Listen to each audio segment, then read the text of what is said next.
এই অৱস্থা বেয়া চাঙৰ ওপৰতে আৰু চাং পাতি আছো আৰু ইফালে কাৰেণ্ট নাই এচি বিলে ফোন মাৰিলেও ৰিচিভ নকৰে এয়াহে আৰু ৰাস্তা ওলাই যাব নোৱাৰো বহুত সঁচাকৈ মানে মোৰ বয়স এতিয়া প্ৰায় 32 বছৰ হৈছে কিন্তু 32 বছৰত জন্মৰ পৰা এনেকুৱা পানী দেখা নাই আগত হয় পানী ধীৰে ধীৰে গৈছেগৈ আৰু অলপ শুকাইছে বাৰু পানী এতিয়া সমন্বয়পুৰৰ অৱস্থা পানী শুকাইছে এয়া জাল পাতি মাছ খোৱা হৈছে এইকেইদিন দেখিছেনে বাৰু কি ক'ম আৰু এনেকে বহুত কষ্টতে জীয়াই আছো আৰু ইফালে কাৰেণ্ট নাই এচি বিলে ফোন মাৰিলেও ৰিচিভ নকৰে এয়াহে আৰু ৰাস্তা ওলাই যাব নোৱাৰো বহুত কষ্টত ভুগি আছো আৰু একেবাৰে আৰু কেনেকে কি হ'ব ভাবিবই পৰা নাই ৰাস্তাটো কমচে কম অকণমান চৰকাৰে চকু মেলি চোৱা হ'লে ভাল লাগিলেহেঁতেন সেয়াই আমি ভাবি আছো আৰু এতিয়া কি কৰিমনো আজি ৩-৪ দিন ধৰি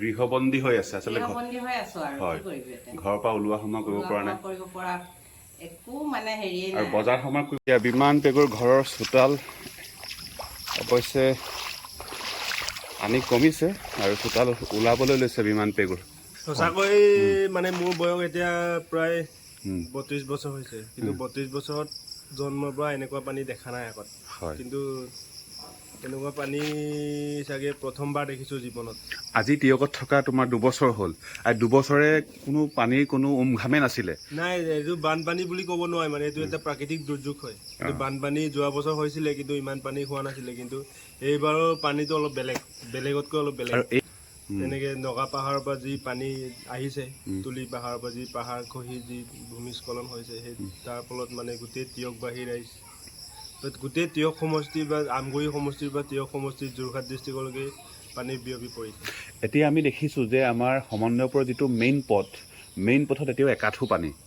আৰু মানুহৰ আচলতে বজাৰ সমাৰৰ কাৰণে অলপ প্ৰব্লেম হৈছে বহুত সমস্যা হৈছে আৰু ইতিমধ্যে শুনা পাইছোঁ যে প্ৰায় 3 ঘৰ মানত এতিয়াও পানী আবদ্ধ হৈ আছে পানীৰ মটৰ মানে ডুব যোৱাৰ ফলত এতিয়া পানীৰ প্ৰব্লেম হৈছে পানীৰ নাটনি হৈছে তাতে আকৌ কাৰেণ্টৰো অসুবিধা হৈ আছে কাৰেণ্টটো 2 দিনমান কাটিলেই এপিডিচিএল কৰ্তৃপক্ষই গতিকে পানী আছে কিন্তু বিশুদ্ধ পানী নাই তেনেকুৱা হৈছে অৱস্থাটো জালত মাছ লাগিছেনে জালত মাছ যথেষ্টখিনি লাগিলে কাৱৈ মাছ ৰাতিপুৱা মোৰ 4জনী লাগিছে মাগুৰ মাছ তাৰপিছতে শিঙি মাছ একদম ভাল ভাল মাছ আৰু শিঙৰা মাছ তেনেকুৱা বিভীষিকাৰ সৃষ্টি হৈছে তাৰে এক জ্বলন্ত উদাহৰণ এয়া দেখিছে চাং পাতি থাকিব লগা হৈছে কি ক'ব আজি আপুনি টিয়কত প্ৰায় 17 বছৰ টিয়কত আছে 17 বছৰ টিয়কত এনেকুৱা বান দেখিছিলেনে জন্মৰ পৰাই দেখা নাই বুলি ক'ব পাৰি জাজিমুখৰ আমি মানুহ জাজিমুখত বানপানী হৈছিলে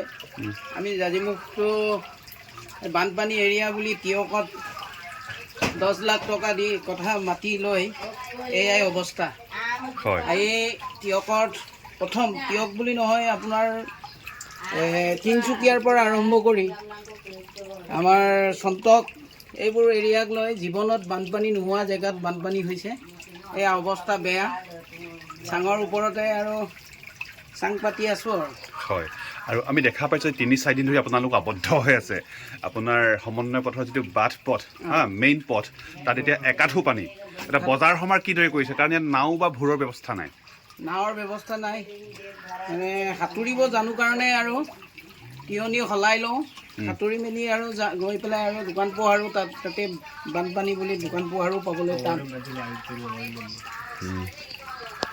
দোকান পোহাৰো পাবলৈ নাই মানে জমৰ যন্ত্ৰণা ভুগি আছোঁ আৰু আপোনাৰ সন্মুখৰ পাচলি ধৰা নষ্ট হ'ল বাৰী জপনা নষ্ট হ'ল এতিয়া খাবলৈ বুলিবলৈ মাছ কেইটা আছে কাৰণ চাউল যদি আগত যদি যোগাৰ কৰা আছে নহ'লে আকৌ আমি সাঁতুৰি গৈ বজাৰ কৰিবগৈ লাগিব তেতিয়াতো সৰ্বস্ত শেষ বুলিয়ে ক'ব পাৰি কথাটো হ'ল কি আমি জন্মগত জাজিমুখ বানপানী এৰিয়াৰ মানুহ এই বামলৈ বুলি টিয়ক টাউনত মাটি এডোখৰ লৈ মই আগতে ক'লোৱেই লৈ পেলাই এতিয়া মানে কি হৈছে ইয়াত বানপানী হৈছে জাজিমুখত বানপানী হওঁতে আমি ৰিলিফৰ ব্যৱস্থা এটা কৰি দিছিলে চৰকাৰে তল গ'ল আমাৰ কেইবাঘৰৰো মটৰ পানীৰ তলত আছে এতিয়াতো কাৰেণ্টটো নাই আৰু মটৰটো আৰু কি ব্যৱস্থা হ'বগৈ মানে পানী শুকোৱাৰ পিছতো মানে বেলেগ এটা সমস্যা হ'ব পানীৰ কাৰণে। হয়, অলপ আগতে উল্লেখ কৰিছোঁ যে সমন্বয়পুৰত প্ৰায় ৩-৪ ঘৰ মটৰ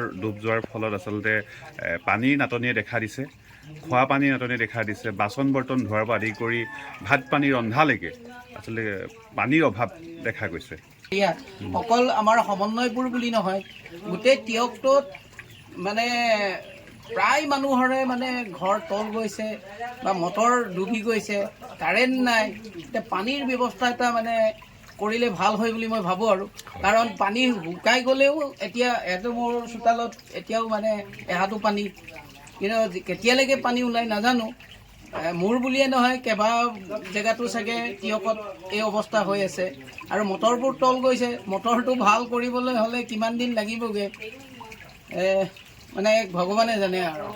গগৈ ডাঙৰীয়াৰ কিচেন গাৰ্ডেন, এই অমিতা আছে, তাৰপিছত কচু, দাংবডি, জিকা, এইবোৰ ফল পুলি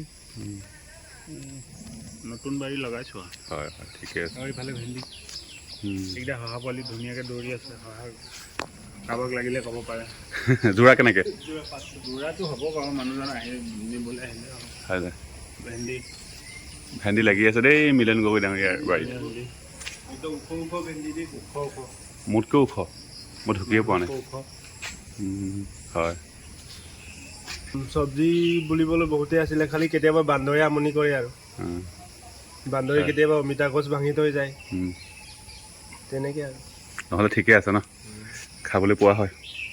দিয়ে নাই পোৱা হয়, চুবুৰীয়া বুলি দিয়ে নাই? দিয়ে এই দাংবডি দিছিলে, এতিয়া দাংবডি বাৰু বাৰীটো উঠিলে, সেইফালে অলপ আছে। অৱশ্যে মোকো দিছে দেই, মই সেইটো ক'ব কৃতজ্ঞতা প্ৰকাশ কৰিব লাগিব। থাকে মানুহ নহয় জানো? হয় হয়, জলকীয়া দিছে, জলকীয়াও সময়ত দিছিলে। ঠিক পেগুৰ ঘৰৰ, মোৰ বন্ধুবোৰ বিমান পেগুৰ ঘৰৰ পিছফালৰ অৱস্থা এই দেখিছে। এই কাষতে টিয়ক নৈ, আৰু এতিয়াও পানী কি ক'ম, কমিছে যদিও কমিছে বুলিও ক'ব পৰা নাই। আৰু এয়া মিনি কিটচেন গাৰ্ডেনৰ অৱস্থা এয়া। মিনি গাৰ্ডেন, হয়, গতিকে এয়া যথেষ্টখিনি ক্ষতি হৈছে। কি আছিলে, কি পাচলি আছিলে? ইয়াত পাচলি বেঙেনা আছিলে, দাংবডি, ভেন্দি। হয়, এতিয়াও ভেন্দি দেখা পাইছোঁ ইয়াত। ভেন্দি গছজোপা এতিয়াও ঠিকে আছে, যদি বাচি যায় ভাল লাগিব। এই ভেন্দি গছ, আৰু এইফালে বেঙেনা গছ আছিলে, হয় ভিতৰতো আছিলে বেঙেনা গছো আছে, বেঙেনা লাগিয়ে আছে বাৰু। সঁচাকৈ সাংঘাতিক বিভীষিকা, প্ৰলয় বুলি ক'ব পাৰি। জল প্ৰলয় আছে। ধুনীয়া ধুনীয়া মাছ লাগিছে। মাছ পুঠি হ'লে কিন্তু খাবলৈ পাইছে ৰাইজে দেই। পানী ডাঙৰ হৈছে।